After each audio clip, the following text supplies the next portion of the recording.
Na mimi ndio kuomba speaker tu hawaje kuchukua assembly ni kama ni kwake, aheshimu MCS na hawaje kufanya siasa. Nasikia anapigana na governor, sisi tuko nyuma ya governor. Awachana na governor, sisi tunafanya kazi na governor na sisi naheshimu speaker.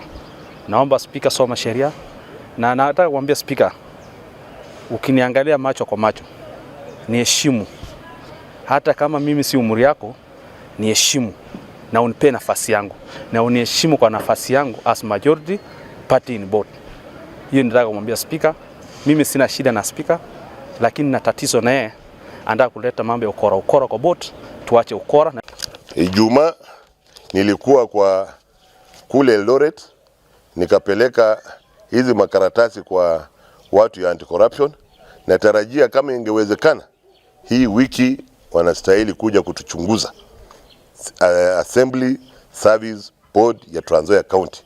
Na sio tu hivyo, hata wenzangu viongozi, kuna viongozi wakamilifu wenzangu wengine wameenda wamepeleka hii mambo kotini. Sasa sisi kama waheshimiwa wa Trans Nzoia County tunataka kumwambia mheshimiwa speaker, hiyo vitu yenye ilifanyika kwa assembly yetu hayatutakubali. Na yeye kama hayuko tayari kupigana na ufisadi, basi hiyo hata yeye ataenda na hiyo hiyo mambo ya wale wafisadi wenye ameleta kwa board. Kwa sababu tumesema kwa kauli moja, hawa process ilitumika kuchagua hawa members wawili haikukuwa kamilifu. Sasa ninaomba mheshimiwa speaker aamue yeye anaenda kusimama na upande wa ufisadi ama anaenda kusimama upande wa ukweli.